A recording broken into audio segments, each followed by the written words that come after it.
Hello students, in today's lecture we are going to learn 6th standard history lesson number 1। तो lesson number 1 हम देखेंगे, आज start करेंगे।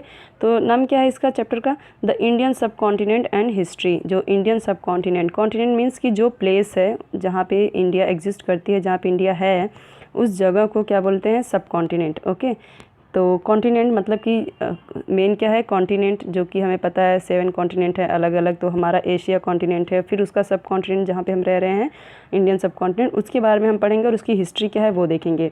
तो पहला पॉइंट यहाँ पे क्या है? Geographical conditions and history. Geographical conditions क्या है हमारे इंडिया की, हमारे देश की?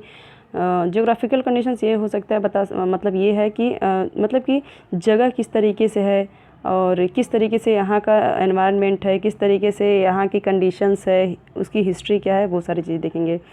इन the 5th standard we saw at some length that there is a close relationship between man and his environment. तो 5th स्टैंडर्ड में आपने पढ़ा है कि जो यहाँ पे कह सकते हैं we saw at some length that there is a close relationship. तो यहाँ पे एनवायरनमेंट और इंसानों के बीच में, मैन के बीच में एक क्लोज रिलेशनशिप है। मतलब जहाँ पे एनवायरनमेंट अच्छा रहेगा वहाँ पे लोग ज़्यादा लोग रहेंगे, जहाँ पे कम अच्छा रहेगा वहाँ पे कम लोग रहेंगे, और जहाँ का जैसा एनवायरनमेंट रहेगा उस तरीके से लोग अपने आप को ढाल लेते हैं। We saw how the changes in the lifestyle of the early man and his technology were related to the changes in his surrounding. That means कि हमने ये भी देखा कि उनकी लाइफस्टाइल में किस तरीके से पहले के जो मैन थे, early man and his technology were related to the changes. तो जो पहले के मैन थे, पहले के इंसान थे, उनकी टेक्नोलॉजी से अब में, तब से लेके अब में उनकी लाइफस्टाइल में कितना चेंजेस आ गया, कितना कुछ बदल गया है, कितना कुछ अलग हो गया। उनके चारों ओर की चीज़ें हम देखें तो काफ़ी कुछ चेंजेस आ गया है। We also reviewed the history of human civilisation from the stone age to the agriculture civilisation that flourished on the banks of river. तो हमने ये भी देखा था हिस्ट्री में 5th स्टैंडर्ड के कि किस तरीके से ह्यूमन सिविलाइजेशन चेंज होती है स्टोन एज से, from the stone age and to agricultural civilisation. मतलब जब स्टोन एज में कैसे वो लोग कितना, मतलब कि ये कह सकते हैं कि कितनी बुरी कंडीशंस थी। वो लोग सिर्फ उस टाइम पे ये जो स्टोन एज, मतलब कि वहाँ पे वो लोग स्टोन के औजार जो होते हैं उससे वो लोग शिकार को या हंट करते थे, उससे चीरते फाड़ते थे। मतलब उस टाइम काफ़ी वो पिछड़े थे। लेकिन जब वो खेती करने लगे यहाँ पे तब यहाँ पे उनकी जो लाइफ है वो काफ़ी, उसमें इम्प्रूवमेंट आया, काफ़ी उनका डेवलपमेंट हुआ, ग्रोथ हुआ एग्रीकल्चर के बाद। और वो क्या, यहाँ पे और ज़्यादा लोग रहने लगे। कहाँ पे? बैंक्स ऑफ रिवर, नदियों के किनारे पे वो लोग रहने लगे। नदियों के किनारे या फिर उस जगह पे जहाँ पे पानी हो, पानी रहेगा तो उन्हें खाने पीने के लिए, खेती करने के लिए उन्हें फिर वो जगह, जैसे यहाँ से वहाँ, यहाँ से वहाँ, नोमैडिक स्टेज में कैसे यहाँ से वहाँ घूमना पड़ता था। जहाँ पे पानी रहता था, खाने पीने का साधन रहता था, वहाँ पे वो लोग रहते थे। उसके बाद धीरे धीरे वहाँ से जब ख़त्म होता था तो दूसरी जगह जाते थे। धीरे धीरे ऐसे होता। लेकिन जब वो खेती करने लगे, पशुपालन करने लगे, एनिमल्स रखने लगे, तो वहीं पे सेटल हो गए, क्योंकि उन्हें सारी चीज़ें वहीं पे मिलने लगी थी। ओके, और धीरे धीरे वहाँ पे वो घर बनाया, घर से फिर समाज बना, समाज से गांव बना, गांव से टाउन में धीरे धीरे बदलने लगा। History is a coherent account of the significant past events in the progress of human culture. तो हिस्ट्री क्या है? कोहेरेंट अकाउंट मीन्स कि अच्छे तरीके से कह सकते हैं सिस्टमेटिकली रखता है किसी भी चीज़, जो पास्ट इवेंट्स है, जो पास्ट इवेंट जो बीत चुके हैं, जो हमारे लाइफ में, जो हमारे मतलब ये कह सकते हैं इंसानों की लाइफ में जो बीत चुका है, उसको कोहेरेंट अकाउंट मतलब सिस्टमेटिकली तरीके से लिखना, उसे बताना, उसे कलेक्ट करके रखना। और जो ह्यूमन कल्चर की प्रोग्रेस है, धीरे धीरे उन लोगों ने कैसे डेवलपमेंट किया, प्रोग्रेस कैसी हुई इंसानों की, उसे अच्छे से सिस्टमेटिक तरीके से रखना, उस वो हिस्ट्री है। Okay, time, place, society and individuals are the 4 major pillars of history. तो यहाँ पे हिस्ट्री में क्या क्या मेन इंपॉर्टेंट चीज़ें क्या क्या हैं? टाइम है, प्लेस है, सोसाइटी है और इंडिविजुअल्स। ये सारी चीज़ें क्या है? मेन 4 पिलर्स हैं। ओके, टाइम मतलब कि कौन सी ईयर की बात है, ओके, कौन सी ईयर की बात है, डेट, टाइम, वो सब। प्लेस मतलब कौन सी जगह की बात है। सोसाइटी मतलब वो कौन सा, जैसे कि हमने देखा हड़प्पा सभ्यता, सिंधु सिविलाइजेशन, हड़प्पा सिविलाइजेशन, वो सब क्या है? वो सोसाइटी अलग अलग। ओके, तो ये सब मेन चीज़ हैं ये। और individuals parts, we can not write history without them. History हम इनके बिना लिख ही नहीं सकते। किसकी बात बताएंगे हम? ना टाइम रहेगा, ना जगह रहेगी, ना सोसाइटी रहेगी, ना किसी के बारे में लिखेंगे। तो हिस्ट्री मतलब क्या? लिखना। तो हिस्ट्री मतलब वही ना कि किसी के बारे में लिखना, समय, सब कुछ लिखना। We can not of these four components place is related to geography और जोग्राफिकल कंडीशन। जो प्लेस है, जो जगह है, वो किससे रिलेट करती है? जोग्राफिकल कंडीशंस से। तो हमें पता है कि हम ज्योग्राफी में क्या पढ़ते हैं, किसी जगह का स्ट्रक्चर, वहाँ का एनवायरनमेंट, वहाँ का मौसम, वहाँ का वेदर, वहाँ के लोग का रहन सहन, ये सब क्या है? हम ज्योग्राफिकल स्ट्रक्चर है ना। तो प्लेस मतलब वही ज्योग्राफिकल ज़मीन की जांच पड़ताल करना, उसकी समझ रखना, उसके बारे में स्टडी करना, रिसर्च करना। तो ये क्या है? प्लेस किससे रिलेटेड है? इसीलिए ज्योग्राफिकल कंडीशन से रिलेटेड है। In this sense history and geography are inseparable. इसका मतलब है कि जो जोग्राफ़ी और हिस्ट्री क्या है? एक दूसरे से कनेक्टेड हैं, इंटर रिलेटेड हैं, एक दूसरे से अलग नहीं हैं। अगर हम हिस्ट्री की बात करेंगे तो उसमें जोग्राफ़ी इंक्लूड होगा ही होगा, क्योंकि जगह की बात बताएंगे और जगह किससे रिलेट करती है? जोग्राफ़ी से। History is influenced by geographical conditions in many ways. जो हिस्ट्री है, हिस्ट्री अगर हम बताते हैं तो इन्फ्लुएंस करती है, प्रभाव पड़ता है किस पे? जोग्राफिकल कंडीशंस पे। हम अगर हिस्ट्री के बारे में बता रहे हैं, किसी ईयर की बात बता रहे हैं, तो वहाँ प्लेस की भी तो बात बताएंगे ना। हाँ, इस जगह पे हुआ था, इस साल में से 2018 की बात बता रहे हैं कि कहीं पे भूकंप आया, तो 2018 में कहाँ पे भूकंप आया, गुजरात, महाराष्ट्र, कहाँ पे आया वो बताएंगे। सुनामी आया तो कहाँ आया, उस जगह पे आया। तो यहाँ पे जोग्राफ़ी और वो दोनों चीज़ें यहाँ पे इंक्लूड हो रही हैं। टाइप्स ऑफ हाउसेस, आपको पता है कि जहाँ अलग अलग जगह रहेगा वहाँ पे अलग अलग घर भी रहेगा। आपको पता होगा कि जहाँ पे हिली एरियाज़ है वहाँ पे कैसा घर बनाएंगे? एकदम हल्का फुल्का बनाएंगे, ताकि वो गिरे तो, जैसे पहाड़ जहाँ पे ज़्यादा अर्थक्वेक आता है, भूकंप आता है, बाढ़ आता है, तो वहाँ पे घर ऐसा बनाते हैं वो लोग ताकि हल्का रहे। छोटा मोटा घर बनाएंगे, हल्का बनाएंगे, लकड़ियों का बनाएंगे, पतली लकड़ियों का बनाएंगे, ताकि वो अगर भूकंप आता है तो गिरे तो उनमें वो दबे नहीं, वो उनकी डेथ ना हो, इसलिए।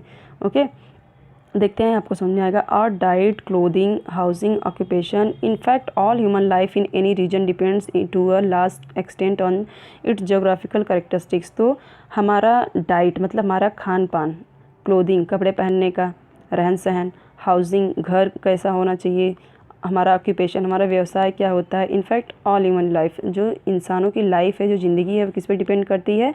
तो ज़्यादा से ज़्यादा जो जियोग्राफिकल कंडीशंस है, मतलब जहाँ जैसा वहाँ का क्षेत्र है उस तरीके से लोगों का कपड़ा, रहन सहन, खान पान होता है। For example, the life of the people in hilly regions is more strenuous than that of the people on the plains. तो यहाँ पे ये कह रहा है कि जो हिली एरियाज़ में लोग रहते हैं, जो पहाड़ी एरिया में रहते हैं, जो जैसे कि उत्तराखंड की साइड ले लिया, हमने देखा था कि कितना भयंकर वहाँ पे आया था जो 2018 में आई थिंक। तो कितना ज़्यादा फ्लड यहाँ पे आया था, जो केदारनाथ है वहाँ का। तो इतना ज़्यादा आया था, उनकी जो लाइफ होती है वहाँ पे तो फिर भी ठीक था। जैसे और पहाड़ी पे जाएंगे तो क्या होता है, वहाँ पे उनकी लाइफ बहुत ही स्ट्रेनियस होती है, बहुत ही कह सकते हैं कि स्ट्रगल भरा होता है, बहुत ही ये कह सकते हैं टफ़ लाइफ होती है उनकी, हार्ड लाइफ होती है, बहुत ही वहाँ पे परिश्रम भरा होता है। ठीक है, इनके कंपैरिजन में प्लेन्स एरिया, जैसे भी यूपी का हो गया, बिहार का हो गया, ये सब कैसा एकदम प्लेन एरिया है। यहाँ पे आराम से खेती वेती होती है, और जैसे कि पूरा प्लेन एरिया है तो वहाँ पे खेती होती होगी, उतना स्ट्रगल नहीं होता है। लेकिन हिली एरियाज़ में बहुत ज़्यादा स्ट्रगल करना पड़ता है, क्योंकि वहाँ पे not much fertile land is available. वहाँ पे जो लैंड होती है, हिली एरिया कैसे होती है, उतार चढ़ाव ऐसे होता है, तो इस पर आप कहाँ से खेती करने, और पत्थर के होते हैं तो यहाँ पे कुछ उगेगा कैसे? तो यहाँ पे गेहूँ चावल तो उगा नहीं सकते, जो वहाँ पे उगेगा जो फल फ्रूट्स उसी पे डिपेंड होना पड़ेगा। तो वहाँ पे फर्टाइल लैंड नहीं है। अभी कैसे यूपी बिहार और जो इधर हरियाणा पंजाब है, ये सब क्या है, एकदम प्लेन एरिया है इस तरह का, वहाँ पे हिली एरिया नहीं है। तो यहाँ पे क्या, जो यहाँ पे मिट्टी है वो कैसी है, फर्टाइल है, एकदम एकदम उपजाऊ हुआ है। वहाँ कितना गेहूँ होता है, आपको पता होगा गेहूँ कितना ज़्यादा होता है पंजाब में, क्योंकि वहाँ पे जो ये जगह है वो बहुत ज़्यादा अच्छा है। यूपी में ज़्यादा से ज़्यादा गन्ना होता है सबसे ज़्यादा। तो वहाँ पे क्यों होता है, क्योंकि वहाँ का एरिया एकदम प्लेन है और एकदम फर्टाइल है, तो यहाँ पे आराम से खेती होती है। और वहाँ पे आपको पता है कि कई सारी नदियाँ भी हैं, तो इसके लिए वहाँ पे आराम से सिंचाई विचाई भी हो जाती है। ओके, तो यहाँ पे जो हिली एरिया है वहाँ पे उतना अच्छे से खेती नहीं हो पाती जितना कि प्लेन पे जो प्लेन एरिया है वहाँ पे लार्ज स्केल में अच्छे से फर्टाइल ज़मीन होती है, और इसलिए वहाँ पे अच्छे से अनाज उगा सकते हैं, वेजिटेबल्स उगा सकते हैं, स्केर्स इन हिली एरियाज़। तो जबकि हिली एरियाज़ में क्या होता है कि हिली एरियाज़ में ना ग्रेन उगा सकते हैं, ना वेजिटेबल्स उगा सकते हैं, बहुत ही मुश्किलों से थोड़ा बहुत कुछ इधर उधर से हो जाता है। In comparison people on the plains get them sufficient measure. और जबकि जो प्लेन एरिया है वो उनके यहाँ पे हर अनाज होता है, गेहूँ चावल बाजरा मक्का चना मटर सब कुछ एवरीथिंग ओके। और उनकी यहाँ सब्जियाँ भी हर तरीके की होती हैं। आप देखे होंगे कि जो गंगा मैदान होता है वहाँ पे ना बहुत सारे इस तरीके से वहाँ पे जो आपका कद्दू हुआ और या फिर वाटरमेलन हुआ, मेलन हुआ, तरबूज खरबूज जो भी होता है वहाँ पे बहुत उगाया जाता है, क्योंकि गंगा का मैदान कैसा है, पूरा एकदम ऐसे एकदम सपाट है ना, ऐसे प्लेन है एकदम, तो वहाँ पे खूब अच्छे से उगता है। लेकिन अब पहाड़ी एरिया है तो वहाँ पे कैसे उगेगा? Okay. Naturally this has an impact on the diet of the people. तो ये क्या होता है, नेचुरली स्वाभाविक सी बात है ऑब्वियसली कि वहाँ पे के जो लोग हैं उन पे जो इस डाइट है उसका इफ़ेक्ट पड़ेगा ही। तो वहाँ पे वो लोग फल फ्रूट खाएंगे या फिर हंटिंग करेंगे। देखते हैं क्या आगे। In hilly regions people depend more on hunting and gathering for their foods. तो यहाँ पे वो क्या करते हैं, हिली एरियाज़ में, पहाड़ी एरिया है तो वहाँ पे जानवर ज़्यादा घुस रहते हैं, क्योंकि उनको यहाँ पे छुपने की जगह रहती है। थोड़ा ये कह सकते हैं कि ये हिली एरियाज़ पे थोड़ा गुफा जैसा है, कहीं पे होल है ज़्यादा, ऊंची नीची एरिया, तो यहाँ पे इंसान ज़्यादा रहते हैं नहीं। तो ये लोग क्या करते हैं, ज़्यादा से ज़्यादा ये हंटिंग करते हैं, शिकार करते हैं और अपने फूड को गैदर करके रखते हैं, कुछ दिन के लिए स्टोर करके रखते हैं, क्योंकि उन्हें रोज़ रोज़ तो मिलने वाला है नहीं। हमारे यहाँ पे अनाज बहुत सारा है, हम रोज़ रोज़ दाल चावल खाएंगे, रोटी बनाएंगे, लेकिन वो लोग कैसे करेंगे? और इधर उधर से जो भी फ्रूट रहता है, वहाँ का पेड़ वेड़ जो भी फ्रूट रहता है वो वहाँ से वो तोड़ के उसे इकट्ठा करके रखते हैं, हंट करके इकट्ठा करके रखते हैं। We also find other such differences in the life style of the people of the hilly regions and those of the plains. तो हम यहाँ पे और भी बहुत सारे कई डिफरेंसेस देख सकते हैं उनकी लाइफ स्टाइल में, लोगों की लाइफ स्टाइल में, जो हिली रीजन में रहते हैं और जो प्लेन्स रीजन में रहते हैं। आपने देखा होगा जम्मू कश्मीर में कैसे लोग भारी भरकम कपड़े पहनते हैं, उत्तराखंड में कैसे मोटे मोटे कपड़े पहनते हैं, यहाँ पे हम लोग कैसे पहनते हैं। तो वहाँ का कपड़ा भी किस तरीके से अलग तरीके से रहता है। ओके।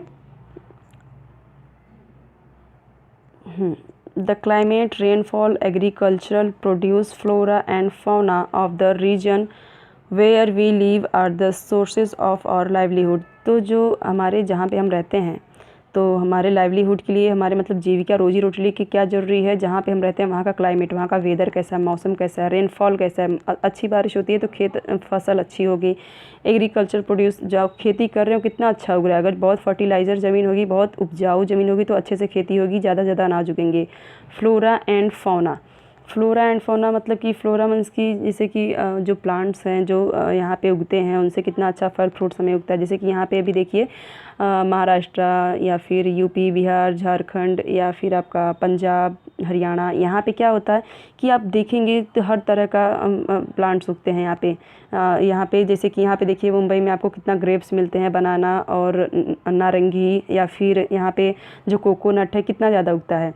फौना मतलब कि वहाँ के जो फ्लोरा फौना मीन्स कि जो यहाँ का एनिमल्स है और जहाँ कहाँ पे किस तरीके के एनिमल्स पाए जाते हैं। जो प्लेन एरिया है वहाँ पे बफेलो और गाय भैंस ये सारी चीज़ें पाई जाएंगी, जबकि वहाँ पे क्या पहाड़ी एरिया पे या तो भेड़ पाए जाएंगी या बकरियाँ वो लोग पालते हैं, क्योंकि वो लोग आराम से वहाँ पे चढ़ जाती हैं, और या फिर जो भी रहते हैं जंगली जानवर उन्हीं को मार के खाते हैं, उन्हीं का मीट खाते हैं। ओके। तो ये पता चलता है कि मतलब कि जो हमारी लाइवलीहुड, हमारे रोजी रोटी के लिए, हमारी जीविका के लिए, हमारी लाइफ के लिए ये जो चीज़ें हैं, ये जो हमने पढ़ी, ये सारी चीज़ें बहुत ज़रूरी हैं, डिपेंड करती हैं वहाँ के रीजन जहाँ पे हम रह रहे हैं। तो ये सब क्या हैं, सोर्सेज हैं हमारी ज़िंदगी के जीने के लिए, ये सब सोर्सेज हैं। ठीक है, जो हम एग्रीकल्चर और क्लाइमेट, रेनफॉल ये अच्छे से होंगी तो फिर हम भी अच्छे से जी सकेंगे। The life style and culture of a region develops with their support. तो जो हमारा लाइफ स्टाइल है, कल्चर ऑफ रीजन, तो जो रीजन, जो क्षेत्र है जहाँ पर लोग रह रहे हैं, तो वहाँ पे कैसा कल्चर है, ये सारी चीज़ें उन्हें सपोर्ट करती है अगर अच्छे से सारी चीज़ें होंगी तो। Human settlements have flourished wherever the means of living are plentiful. अगर ह्यूमन सेटलमेंट अच्छे से होगा, अगर वो वहाँ से अच्छे से फ्लोरिश्ड हो रहे हैं, अच्छे से वो बढ़ रहे हैं, वहाँ पे उन्हें सारे चीज़ें मिल रही हैं अच्छे से, तो यहाँ पे वो ज़्यादा से ज़्यादा बढ़ेंगे और ज़्यादा बढ़ेंगे और ज़्यादा लोग वहाँ पे रहेंगे। लेकिन जहाँ पे अच्छे से उन्हें ये सारी चीज़ें नहीं मिल रही तो वो वहाँ से छोड़ के चले जाते हैं। Over a period of time the settlements develop further into villages and towns. देखिए क्या होता है कि ये सारी चीज़ें अगर हमें मिलती हैं प्रॉपरली, जो हमें चाहिए, जो हमारी ज़रूरत की चीज़ें, जो हमारी नीड है, तो हमारी लाइफ स्टाइल और हमारी कल्चर वहाँ के हिसाब से बढ़ने लगते हैं और उसी के हिसाब से हम रहने लगते हैं, और वहाँ पे ह्यूमन सेटलमेंट बढ़ने लगता है, लोग वहाँ पे ज़्यादा से ज़्यादा रहने लगते हैं, ज़्यादा से ज़्यादा कह सकते हैं कि लार्ज स्केल में लोग वहाँ पे रहने लगते हैं, क्योंकि वहाँ पे रहने के लिए अच्छी जगह है। धीरे धीरे वो रहते हैं। Over a period of time this settlements develop further into village. तो धीरे धीरे क्या होता है, धीरे धीरे एक पीरियड के बाद दूसरे पीरियड, मतलब कि एक धीरे धीरे over a period of time धीरे धीरे यहाँ पे क्या होता है, सेटलमेंट डेवलप होने लगता है, ज़्यादा ज़्यादा विलेज होता है, फिर वहाँ पे टाउन बन जाता है धीरे धीरे। फिर क्या होता है, धीरे धीरे विलेज बनेगा, टाउन बनेगा, फिर आगे चल के वो एक कंट्री बन जाती है। ऐसे ही करके तो यहाँ पे पूरा जो अर्थ पे इतने सारे कंट्रीज़ बनी है अलग अलग सोसाइटी के, तो ऐसे ही तो बनी है ना। But sometimes reason like the degradation of the environment, drought, inventions etcetera lead to the scarcity of those means. लेकिन लोग तो जम गए यहाँ पे, अच्छे से रहने लगे, लेकिन कभी कभी क्या होता है कि कुछ डिग्रेडेशन की वजह से, डिग्रेडेशन मीन्स क्या होता है, डिग्रेडेशन मीन्स कि होता है लॉस होना, क्षति होना, नुकसान होना, पतन होना किसी चीज़ का, किसका, एनवायरनमेंट का। जब एनवायरनमेंट का नुकसान होने लगेगा, जब एनवायरनमेंट में लॉसेस शुरू हो जाएंगे, एनवायरनमेंट में क्या, जैसे कि हम बोलते हैं डिज़ास्टर हो जाता है, कि जैसे कि सूखा पड़ गया, अकाल पड़ गया, इन्वेंशंस मीन्स कि जैसे अटैक हो गया किसी भी चीज़ का, अर्थक्वेक का, फ्लड का, सुनामी का, इस तरीके से। तो ये क्या होती है, lead to scarcity to those means. तो यहाँ पे कमी होने लगती है, यहाँ पे हर चीज़ की कमी होने लगती थी। हर जो मीन्स कि जो साधन है, ये जो खाने पीने की व्यवस्था है, जो भी वो जिस चीज़ से वो अनाज वगैरह जिससे खाते पीते थे, वो सब की कमी होने लगती है। हमें पता है कि जहाँ पे फ्लड वगैरह आता है वहाँ पे, अभी देखिए बिहार में आया है इस टाइम पे, और जब उत्तराखंड में आता है तो कैसे वहाँ पे खाने पीने के लिए सरकार पहुँचाती है खाना पीना, ठीक है। और जब उड़ीसा में भी आया, बंगाल में भी आया, तो सरकार वहाँ पे राशन वगैरह पहुँचाती है, क्योंकि उनका सब तो बह गया, खाना पीना सब बह गया, जो भी उनके पशु थे, जो उनके एनिमल्स थे, वो सब गाय भैंस सब बह जाते हैं, मर जाते हैं। तो क्या, हर चीज़ की कमी, हर साधन मीन्स हर साधन की कमी हो जाती है यहाँ पे। People are force to leave their settlement, और यहाँ पे वो मजबूर हो जाते हैं, पीपल आर फोर्स मीन्स कि मजबूर हो जाते हैं वो जगह छोड़ने के लिए, मतलब वो अपना जो रेजिडेंट्स है जहाँ पे वो रहते हैं उसे छोड़ने के लिए वो मजबूर हो जाते हैं। Villages and towns become deserted, जो वहाँ पे गांव जो उन्होंने बसाया है और जो टाउन्स उन्होंने बसाए हैं, वो धीरे धीरे क्या हो जाता है, डिजर्टेड हो जाता है, मतलब कि एक रेगिस्तान में बदल जाता है। मतलब कोई नहीं रहेगा तो रेगिस्तान जैसा ही हो जाएगा ना। ओके, तो जैसे कि आपने बहुत सारे देखे होंगे कि ये किला में पहले लोग बहुत रहते थे, लेकिन धीरे धीरे ये पूरा बर्बाद हो गया, ख़त्म हो गया। यहाँ पे जो जो हड़प्पा है वो सब कैसे बर्बाद हो गए, वो आगे आप पढ़ेंगे आगे के चैप्टर में। We see many such instances in history, इस तरीके से हम हिस्ट्री में इंस्टेंसेज में एग्जाम्पल, ऐसे बहुत सारे एग्जाम्पल हमने देखे हैं। यहाँ पे हिस्ट्री में हम ऐसे बहुत सारे एग्जाम्पल देखते हैं कि जहाँ पे बहुत अच्छी आबादी रहती है, अच्छा खासा सब कुछ रहता है, लेकिन एक ही झटके में सब कुछ तबाह हो जाता है। Thus we see that there is a very close relation between history and geography, इसीलिए कहा जा रहा है कि जो हिस्ट्री और जोग्राफ़ी है इसमें बहुत ही क्लोज रिलेशन है, एक दूसरे से जुड़े हैं। जोग्राफ़ी में यही तो आ रहा है, अच्छे से रेनफॉल हो रही है तो ठीक ठाक है, अच्छे से सब लोग जी खा लेंगे, उनकी खेती अच्छी, लेकिन यही बहुत ज़्यादा हो गया और ये फ्लड में बदल गया, फ्लड में कन्वर्ट हो गया, यही बारिश फ्लड में हो गया, तो ये क्या हो गया, पूरी की पूरी गाँव तबाह हो गए। तो ये क्या है, जोग्राफ़ी का ही पार्ट है ना, फॉल और ये सब तो उसी का पार्ट है ना। अब हम देखते हैं जोग्राफिकल फीचर्स ऑफ इंडिया। तो जो फीचर्स है, जो कैरेक्टरिस्टिक्स है इंडिया का, जोग्राफिकल किस तरीके से इंडिया हमारा जो है, जो हमारा इंडिया है वो किस तरीके का है, उसका जोग्राफिकल फीचर्स कैसा है, दिखता कैसा है, उसके आजू बाजू में है क्या, वो चीज़ें हम देखते हैं अभी। Our country India extends far and wide, तो हमारी जो कंट्री है वो बहुत ही एक्सटेंड, मतलब बहुत बड़ी है, मतलब बहुत दूर में फैली हुई है और बहुत वाइड है, बड़ी भी है। At its north lie the Himalayas, to the east the Bay of Bengal, to the west the Arabian Sea, and to the south the Indian Ocean. Except for the island of Andaman Nicobar and Lakshadweep, the rest of the country is contiguous. इसका मतलब है कि हमारा जो India है उसके north side में क्या है, तो हिमालय है, ठीक है। ईस्ट में क्या है, तो बे ऑफ बंगाल है। वेस्ट में क्या है, तो अरेबियन सी है। हमारे इंडिया के सब आजू बाजू की बात हो रही है। और हमारे इंडिया के साउथ में क्या है, जस्ट नीचे, तो इंडियन ओशन है। और except the island and Nicobar, तो उसके बाद जो आइलैंड है क्या, अंडमान और निकोबार, अंडमान निकोबार एंड लक्षद्वीप, ये हमारा है। बाकी सब के सब कंट्री इज कंटिन्यूअस, बाकी सब दूसरे हैं। तो देखते हैं हम कि ये आपको एक यहाँ पे मैप दिया हुआ है हमारे इंडिया का, तो उसमें मैं आपको देख के बताती हूँ। देखो आप यहाँ पे देख रहे हैं नॉर्थ, ये देखिए, पहले तो मैं आपको नॉर्थ साउथ बता दूँ। देखिए ये इस साइड नॉर्थ है, इस साइड ईस्ट है, इस साइड वेस्ट और इस साइड साउथ। तो आप साउथ में देख रहे हैं, वहाँ पे हमने देखा था इंडियन ओशन है, ठीक है, इंडियन ओशन है। और ये क्या है, हम देख रहे हैं लक्षद्वीप, ये जो छोटे छोटे आइलैंड है ना यहाँ पे देख रहे हैं, तो ये है लक्षद्वीप, ये भी इंडिया का पार्ट है, ठीक है, सिर्फ इतना ही इंडिया नहीं है, इधर भी इंडिया है। अब देखो अंडमान एंड निकोबार आइलैंड, ये जो इतना है ये भी किसका पार्ट है, इंडिया का। आप देख रहे हैं यहाँ पे इंडिया लिखा हुआ है, तो ये भी हमारा पार्ट है। बट यहाँ पे देखो बोला है जो आसपास में छोटे छोटे हैं ना वो दूसरे हैं, तो यहाँ पे देखो एक छोटा सा ये श्रीलंका, ये हमारा पार्ट नहीं है, ओके। और यहाँ पे देखिए, यहाँ पे उसने बोला कि यहाँ पे ईस्ट में क्या है, बे ऑफ बंगाल है, बंगाल की खाड़ी, और इधर ईस्ट में क्या है, अरेबियन सी, जो हमने ऊपर पढ़ा। और यहाँ पे देखिए नॉर्थ में उसने बोला कि हिमालय है, ये देखिए हमारा इंडिया है, और हिमालय के जस्ट नॉर्थ में इधर ही नॉर्थ, तो इधर ही नॉर्थ है, तो यहाँ से हमारा क्या है, यहाँ पे हमारा हिमालय है। और देखिए ये यहाँ पे नेपाल शुरू होता है, यहाँ पे भूटान शुरू होता है, ये चाइना, मतलब हिमालय सिर्फ इंडिया ही में नहीं है, दूर तक जाता है, बट हमारे नॉर्थ साइड में हिमालय पड़ता है, ठीक है। तो ये आपको समझ में आया होगा।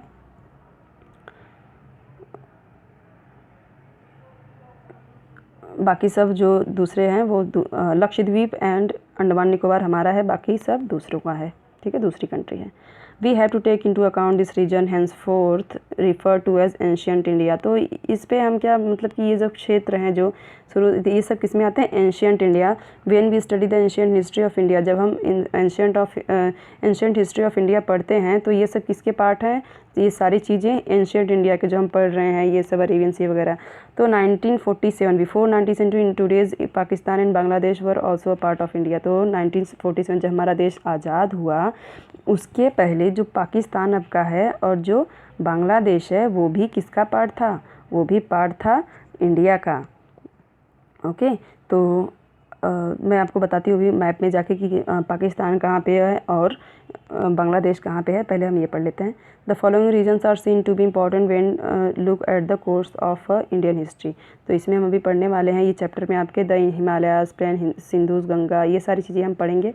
पहले मैं आपको बता दूं कि पाकिस्तान कहाँ है और बांग्लादेश कैसे हमारा वो पार्ट था और कैसे अलग हुआ। सी हियर, तो यहाँ पे आप देख सकते हैं ये पाकिस्तान का पार्ट है, ठीक है, ये रहा पाकिस्तान, ये पाकिस्तान का पार्ट है। हमारा इंडिया जो इतना दिख रहा है वो इतना ही नहीं था, हमारा इंडिया यहाँ तक भी था, फिर यहाँ से अफ़गानिस्तान शुरू होता है। तो हमारा क्या है, यहाँ तक पाकिस्तान जो है ये भी हमारा था। और यहाँ पे जो आप बांग्लादेश देख रहे हैं ना, ये छोटा सा, ये भी हमारा था। लेकिन जब इंडिया 1947 में इंडिया हमारा आज़ाद हो गया तो पाकिस्तान अलग हुआ, उसे अलग होना था, तो यहाँ पे अलग हुआ पाकिस्तान, और पाकिस्तान का ही हिस्सा था बांग्लादेश। लेकिन पाकिस्तान में भी और बांग्लादेश में भी कुछ मतलब उन लोगों में युद्ध हुआ, तो फिर यहाँ पे बांग्लादेश अलग हो गया और पाकिस्तान अलग हो गया। अब पाकिस्तान अलग देश है और बांग्लादेश अलग है। पहले बांग्लादेश पाकिस्तान का ही हिस्सा था और उससे भी पहले ये जो पाकिस्तान, ये बांग्लादेश सब कुछ इंडिया का था। लेकिन 1947 के बाद ये डिवीज़न हुआ और ये सब अलग हो गए, ओके। तो आई होप कि आपको समझ में आया होगा ये सारा जो भी मैंने पढ़ाया है। और नेक्स्ट वीडियो में हम देखेंगे यहाँ से हिमालय से। तो आप ये पहले अच्छे से रिवीजन करना, फिर नेक्स्ट वीडियो में मैं आपको यहाँ से पढ़ाऊँगी, ओके। अगर आपको कोई भी डाउट हो तो आप ज़रूर पूछ लेना, और आप सब्सक्राइब कर देना और बेल आइकॉन प्रेस कर देना, ताकि जब मैं वीडियो बनाऊँ दूसरा तो आपको नोटिफिकेशन मिल जाए।